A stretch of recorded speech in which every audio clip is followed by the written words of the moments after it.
Have you ever gone to bed exhausted? Not because your body was tired, but because your heart carried too many words people said to you. Have you ever replayed an insult over and over in your mind?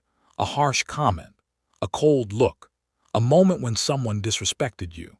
And with every memory, it felt as if another stone was placed inside your chest. If this story reaches your heart, stay until the end, because the lesson hidden inside it has changed the lives of many people who were drowning in anger, sadness, and overthinking. There once lived a young woman named Claire.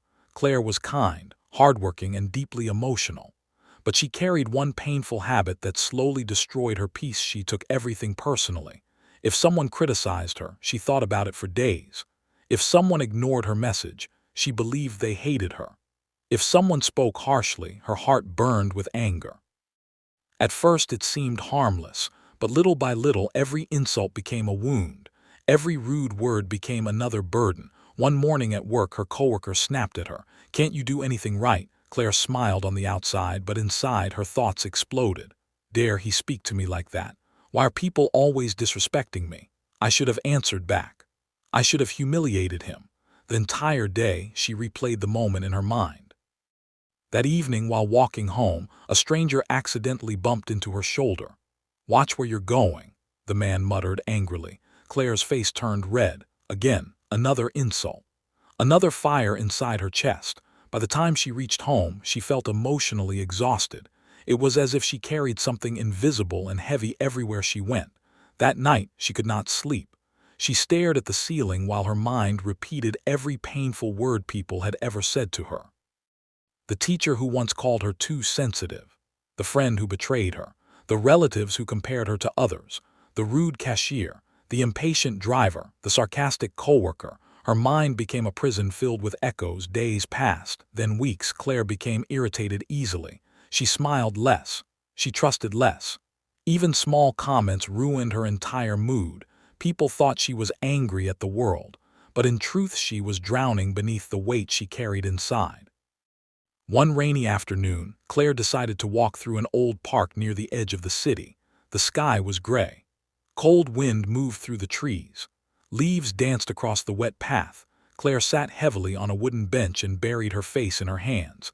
An elderly woman sat quietly at the other end of the bench. She wore simple clothes and held a small walking stick. Her eyes were calm, the kind of calm that only comes from surviving many storms. For several minutes, neither of them spoke. Then the old woman suddenly asked softly, "Child, why are you carrying so many stones?" Claire looked around, confused. "Not carrying stones." The woman smiled gently. "Yes, you are," frowned. "I don't understand." The old woman pointed toward Claire's chest. There, for a moment, Claire almost laughed, but something about the woman's eyes stopped her. The old woman continued, "Every insult, every cruel word, every disrespectful moment, you picked them up and carried them with you." Looked down silently. "How did you know?" The old woman nodded slowly. "Because I used to carry them too." Rain tapped softly against the leaves above them. The woman leaned back and spoke again. "Tell me, when someone throws garbage into the street, do you pick it up and carry it home?" "Of course not," Claire replied. "Then why?" the woman asked gently. "Do you carry the garbage people throw from their mouths?" Claire froze. The words hit her like lightning. The old woman continued, "Not every word deserves a place in your heart. Not every insult deserves your attention. People speak from their pain, their anger, their jealousy, their immaturity." She paused. "But your reaction, that becomes your burden." Felt tears forming in her eyes, the old woman picked up a small stone from beside the bench and placed it into Claire's hand. "Imagine this stone is every cruel word someone said to you." Stared at it silently. "Hold it for 1 minute." Held it. "It's not heavy," she said. The woman nodded. "Hold it for 1 hour." Claire smiled faintly. "My arm would hurt. One day, it would become unbearable." The old woman looked directly into her eyes. "The problem is not always the stone. The problem is how long you hold it." Filled the air. Claire felt something breaking inside her. The woman stood slowly with her walking stick. "When people insult you, you have two choices." She raised the stone gently. "You can hold it." Then she dropped it onto the wet ground. "Or you can let it fall." Sound of the stone hitting the earth echoed deeply inside Claire's heart. The rain had stopped. Claire thanked the woman quietly, But before she could ask her name, the old woman simply smiled and walked away between the trees. Claire remained alone on the bench. For the first time in years, she sat in complete silence, no replaying arguments, no imaginary conversations, no anger, only silence. Then she looked down and noticed several small stones scattered along the path. Slowly, she picked one up. "This is for the teacher who made me feel worthless." She dropped it. Another stone. "This is for my coworker." She dropped it too. Another. "This is for the friend who betrayed me." Drop stone after stone, she let them fall beside the path as she walked home. People passed her without noticing anything unusual. But inside, a miracle was happening. With every stone she released, her breathing became lighter. Her chest no longer felt tight. For the first time in years, she realized something powerful. She could not control how people behaved, but she could control what she carried. As days passed, Claire slowly changed. Not because people became kinder, some were still rude.